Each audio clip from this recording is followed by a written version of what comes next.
This is from one of my essays I wrote back in October 2024. And for this video, I'm simply reading it out loud. Before we get into the meat of it, let me first give you some context on my mental health at the time when all of this clicked, which is separate from the time of writing. I came back from UK in September 2022. I spent October to February finding jobs and giving interviews until I got a job in February. But during that time, I was grappling with the idea of not being able to stay in the UK, not getting a job, and another sneaky aspect was I had gotten to live my solitary life in the UK, which I enjoyed, and now I was back with my family. I was a completely changed person, and even my parents took some time to figure out what happened to the person they sent to the UK. Now he was so different, changed, alone, and separated. This all took me down into a spiral. So I consulted with a therapist about these issues, saying I am unable to form any sort of meaningful relations or connections, neither on top level nor on a deeper level. I said it feels like if someone dies, I'm completely disconnected. But this specific thing of not caring for other people, giving them a middle finger for no reason, and a complete disconnect had roots since my teenage years. And over the years, it drastically grew until reaching its peak during my master's and later. Now that I had given you this context, let me tell you about the incident that set the ball rolling in the opposite direction.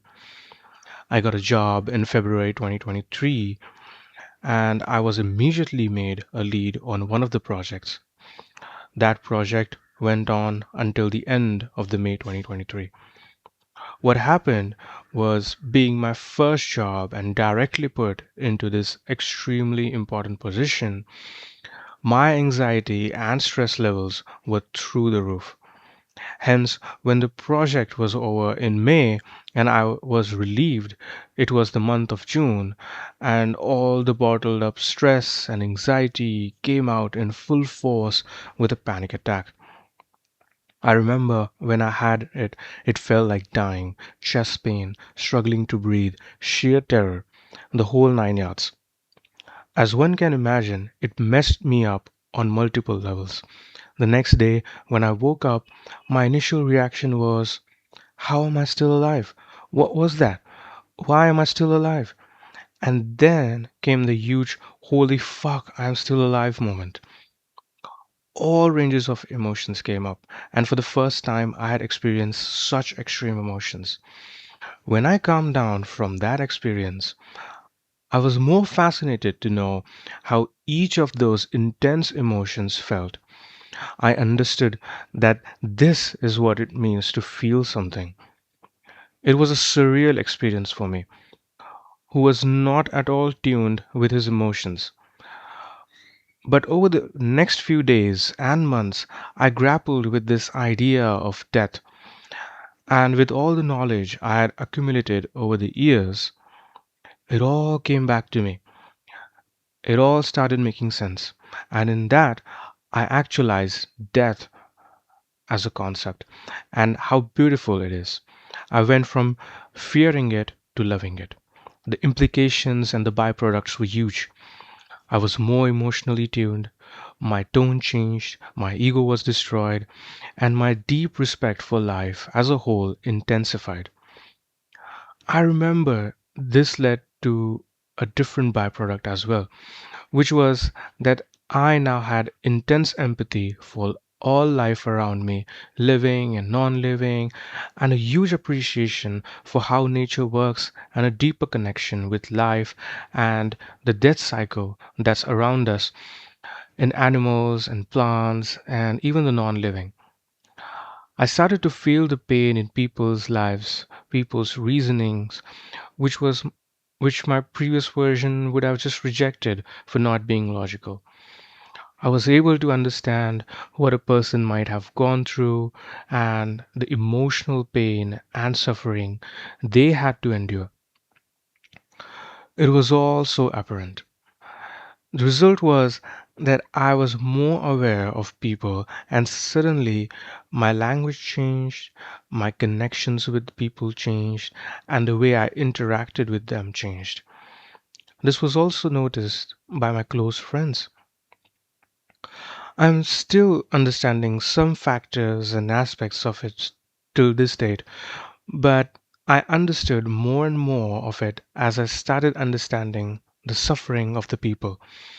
I started feeling sad for people, and since I already expressed less, there was this feeling that these people were suffering and fighting their internal battles. Why should I talk about my feelings and struggles and add to their already big list?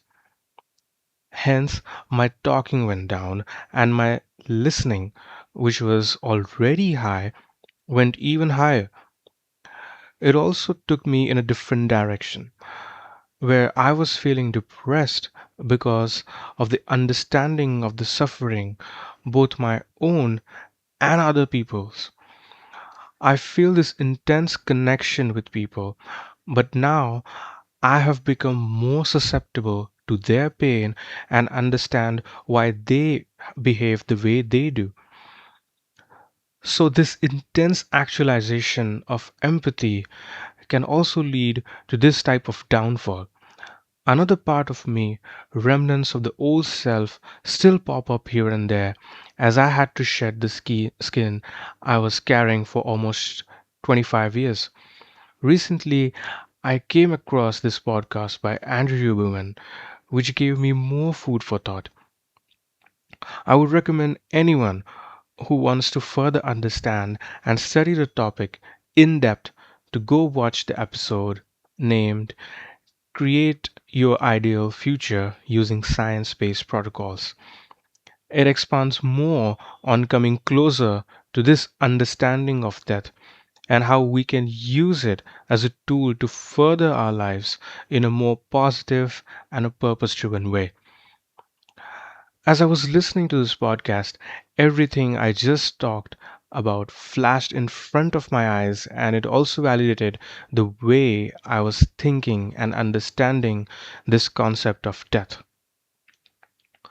Now, one pitfall of this topic is that it's very sensitive, and if you are already very emotional, you might end up in dark place. So I would recommend tackling this topic when you have other fundamentals strong and your mind is in the right place. But with the right mindset and support and understanding, that can indeed deepen your appreciation of life and make our lives more purpose driven. I hope you found this helpful. Please like, share, and subscribe for more content like this. Thank you.